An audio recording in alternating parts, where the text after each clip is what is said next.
I'm sharing another unit study with you guys, and this time it's going to be our history unit. I'm so excited. I had so much fun sharing our science unit last time, but there's two things I want to do with this video. Number one, I want to share with you what we have planned, and I also want to share with you just how to keep it simple. I've had people tell me before that they don't really think they could throw a unit study together, or it seems kind of like a lot. And I'm going to show you how I start with something so simple, and then I kind of just add things as it feels okay. So I hope it's helpful, and I hope you enjoy. Hi, I'm Jamie, and this is Simply Learning Together. I am a mom of 4. My children are 8, 6, 3, and almost 2. This year we have been doing unit studies for our science and history.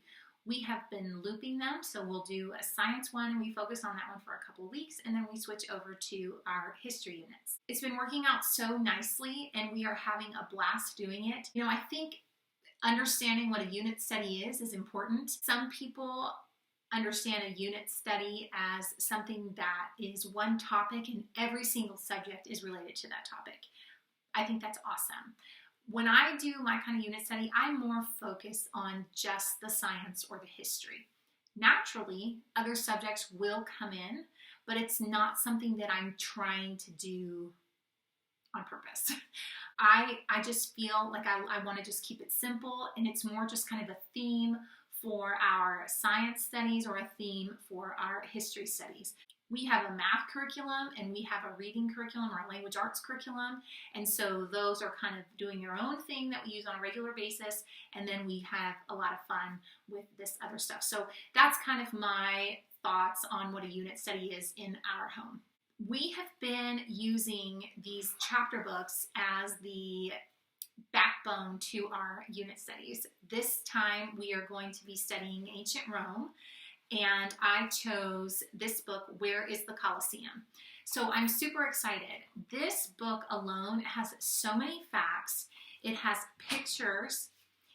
In the back there, it comes with a map, and it has tons of stuff that we can just sit together and read about. So I personally feel like if I were to just sit and read this book with my children and discuss what we read, ask questions about what we were reading, maybe get their opinions on a couple of things, well, if I were to do that, that would be completely enough for a study on ancient Rome. And that's it. So if you're looking for something super simple, I think just a good piece of literature can do it. And so that's kind of how I start simply. I think to myself, I'm going to read this every day, so no matter what else we get accomplished, this alone and our discussions will get us through this unit, and we will learn a ton together. The second piece is something that I recently discovered, and that is a fictional story about the same type of thing. So there is a series called Imagination Station. This is a Christian series. It's very much kind of like that Magic Treehouse feel. Well, the Imagination Station series has a book titled Attack at the Arena, and it's about the kids, and they travel back in time to the Colosseum. And so I thought, how perfect would it be if we do our nonfiction reading in our morning time like we normally do, and then during our read aloud time, which is usually before bed, I'll read this fictional story, and they'll kind of correlate together. And I just think that's going to be so much fun. I'm so excited about it. There is a Magic Treehouse book about ancient Rome as well. I believe it's called Warriors in the Night or Warriors in the Morning. I have to double check, but I'll link it for you below. I have that one on hold at my library to pick up for my daughter, so that when she finishes the book that she's currently on, she can dive into that one and kind of expand on the whole ancient Rome feel that we have going on. So I think that's going to be a lot of fun. If I wanted to add more, I next go to my library. And I recently just went to my library, and I go to the nonfiction section, and I just literally emptied out the ancient Rome shelf and put it all in my bag. I kind of wanted to just show you a little bit about what I have and kind of my thoughts and philosophy on the books. I don't want to sit here and open them all and flip through them all because I just think that's too much, but I do think it's important to see kind of what I'm looking for and how we will use them. Now, in this study, I probably won't read from the library books every day, because this is going to be so much great reading. Our library books are going to be more as kind of like a resource when we want to learn more, or as free reading for my kids, or if we do decide to do an extra activity, we can kind of use them as a reference. So let me show you what I have. Okay, so I just emptied my shelf and I'm going to show you just a couple of things. I don't really have very many books about ancient Rome that I could sit and read aloud with my kids. Most of them are a little too lengthy, or they're more like a reference book. So that's mostly what we'll be using for. Now, I do have a couple that I could read aloud. This one is called The Romans, and it's more like a children's picture book. It does get a little wordy in some places, but I think if we kind of finished our chapter book early, we could read this one together, and it would be just fine to read to them. There are a couple of books in here, like this one, where it might not be too bad to read, but I do have little ones, and sitting through all of that would be difficult. The way I more want to use it is kind of like a bonus to what we're already reading, which means if I use these, great. If I don't, it's no big deal. For example, this chapter is chapter 9, and it's called Gladiators. So after we read the chapter, what I might do is go and find a book in here that has information about gladiators. And honestly, there's a ton. This one in particular is called How to Live Like a Roman Gladiator. And although it's super wordy, it'll be fun to just kind of look at the pictures together, and I can kind of skim through and read little bits that I want to read. But this would be a great one to point out to the kids if they want to look at it. That's how I would use that. Little pictures like this, they would love to see. So even if we don't read every single word, it's here as a reference. You'll see some of the activities that I might want to do. One of them has to do with Roman soldiers. So I might pull out a book and look for something about Roman soldiers. And like this book in particular, this is not read aloud friendly in my opinion. However, if I go to the index and I look up soldiers, I can find all this information. There's pictures for us to look at. There's information on weapons. There's all kinds of things that we could read about or look at if we wanted to learn more. So these are not something I plan to read word for word. I think that would be too much. I only showed you a couple. I have stacks and stacks of books here. Now, these were all on display. I told you I pulled everything from the shelf, and there are some things that I think are unnecessary. For my group, the ancient world, ancient Rome. This is a great book for somebody, but like my kids aren't gonna sit through that at all. It's just too much on one page. I like the books where they have little bitty pictures and little bits of information. So that's more what I'm going to be looking for. So I maybe have like 3 or 4 books that are probably really good for somebody that wants to study ancient Rome, but not good for my group. And so I actually just kind of put those to the side and really just stick with the ones that I know my kids will be interested in and put those up. I don't have plans to use them a certain day or a certain number of times a day or anything like that. They're going to be available for us to use to enhance what we're already learning in our main book, and then possibly if we read about anything interesting in our fictional book as well. The last thing is kind of that extra bonus, those activities. I do not like to use printouts for my unit studies. Some printouts I feel can be busy work. I feel like we can learn a lot more just through discussion. The main reason is my whole family can't participate in the printouts. We can do so much more if we just kind of like sit down and talk together. I have one fluent reader and one really good writer. If I were to give my children a printout, it would basically be my one child sitting right there. So I would much rather spend time just talking and discussing and learning and absorbing and exploring these topics together, rather than sit down and just kind of like write things out or cut and paste or whatever. So maybe as my kids get older, that might be something that I like, but for now, I skip the printouts. Okay, so moving on.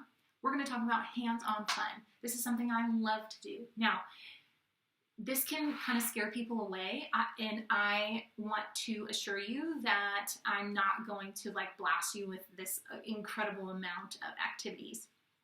Here's how I keep it simple. Number one, I look for food because I already feed my kids. So if I'm already feeding them, then to just change up the recipe or just to change their normal snack to something related to the topic is very easy. It's not taking up any extra time. So food is an easy switch to experience. You're learning with all of your senses, your taste buds, your nose, your eyes, and everything. And so it just makes it super easy to add some extra fun. So let's start with some food things I found. Now, the ancient Romans, according to my research, ate a lot of garbage. It was just not good. So finding food to incorporate into this unit was a little tricky. However, I did read in one of the books that they ate a lot of finger food. They put it in bowls. The rich Romans would lay down as they ate. So that was just like a way that they ate their food. One of the days that we're learning about this, I'm going to put out some bowls of food, fruits, vegetables, bread was something they ate. Lots of gross stuff. I'm not going to do that. I'm going to put out things that my kids eat in bowls. We're going to eat finger food and we're just going to lay down and enjoy it like the Romans would.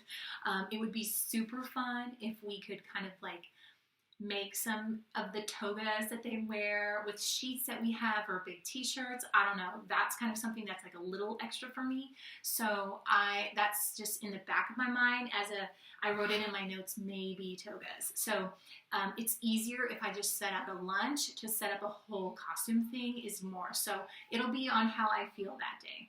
When I was looking on Pinterest for some inspiration and ideas, I saw that some people were kind of making a dessert based on the construction of Roman roads and how they would do it.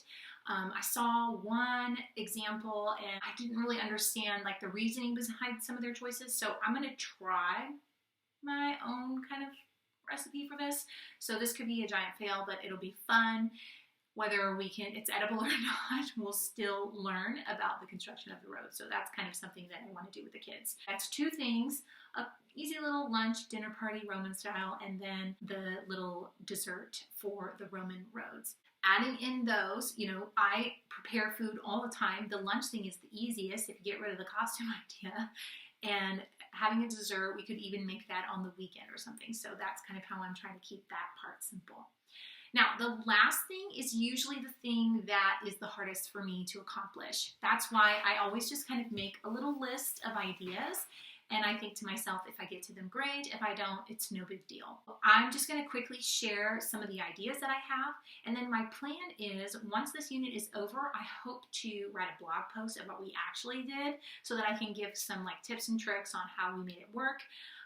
And just kind of how the unit went together as a whole. The first thing I thought would be super easy would be to make Roman shields. Now, this could be done out of cardboard. I actually have some old poster board that I've been meaning to throw away, so I think we might do that. I think with just some red paint and some yellow construction paper, it's going to be easy to throw together. This little book that I showed you, that on that page with the soldiers, they had a picture of the shield that's so clear, and they all look like this. And so I thought we'll just kind of make our own just for fun for the kids to do, and we'll make it really big out of either a big piece of cardboard, but I think you could easily just do it on a piece of paper if you wanted to keep it even more simple. So that's one. The other thing is that in ancient Rome there are a lot of mosaic art pieces. And it's everywhere. It's in all these books. There's all kinds of examples. So I thought it would be neat to kind of find a picture or draw a picture and have the kids do a little mosaic art that has to do with something that we're talking about. So we'll just use construction paper. I'm not going to get titles or anything, but I think that's going to be easy, especially if I make the paper small, then it's less to do, and I think that'll kind of keep them engaged. So that's another plan. One of the weapons that they used is some sort of catapult-like object. I used to teach science, and there was this simple science demonstration that we would do where you could take like a plastic spoon to some popsicle sticks, and you could catapult things like a marshmallow or eraser. So I have an idea to kind of bring in some science. So see how this kind of like naturally happens with the other subjects. And art from the mosaics. So as you can see, even though I'm not trying to get everything in, that's not a goal of mine, it really does happen as we go through this. So that catapult activity is one of my goals. And I think that will be really fun for the kids to do. Another one is that the Romans played a lot of dice, gambling with dice. There's some pictures of how they would have like a cup and this dice, and they would play games with it. And immediately Yahtzee came to my mind.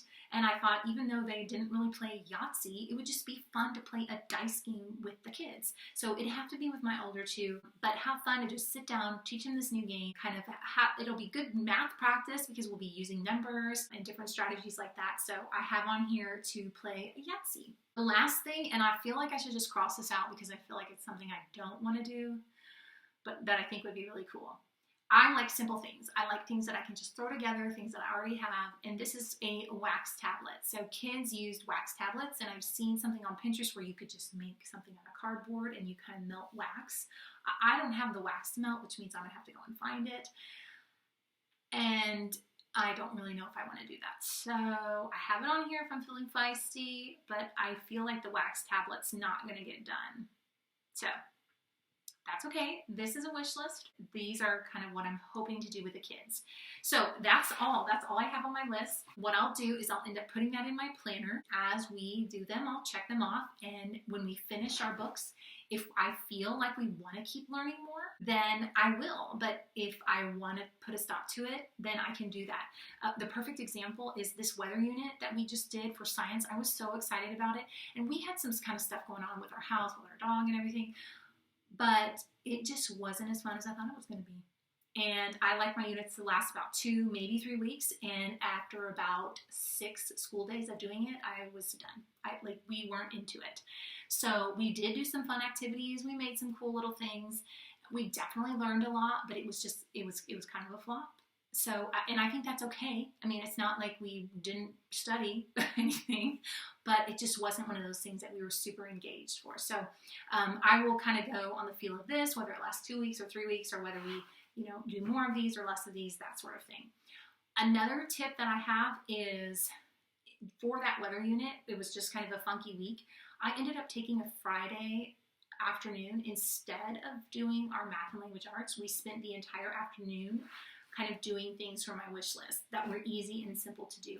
So having that one day to kind of focus on some extra fun things was really nice. So if I can't fit this in throughout our regular schedule, I might just take a school day to kind of do the extra things to wrap up the unit and call it good. That's it. I am so excited to get started with this unit. I was not a good history student. I just did not really absorb what I learned very well, and I have had so much fun learning alongside my kids with all of this history stuff, and it's just been a blast. I love this strategy of kind of like having a backbone. So for us it's this, and then adding things as it feels okay. With littles, sometimes just things just don't work out, and so it's easy to let go and just continue to focus on what really matters and not so much all of the extra things. So just to kind of wrap up what we're doing, we're going to read a chapter in our morning time every morning, and at bedtime we're going to read probably a chapter from this story. And this is probably going to take us a little bit longer than our unit, but that's okay. If we need extra sources for what we're learning about, or if we want to dive in deeper to topics, I have a selection of books that we can look at. I have plans to make a couple of food items for the kids. I think it was about 3 or 4 activities that we could do either throughout the unit, or I might pick a day to kind of just check them off and do a couple. So that's all. And I really have loved this philosophy of kind of having a focus and adding extra when it's needed or when it feels okay. And I hope that sharing it here with you might give you some inspiration to maybe try it at your house. And if you do try any of these things, come back and let me know how it goes. But other than that, I am just so excited to jump in to ancient Rome.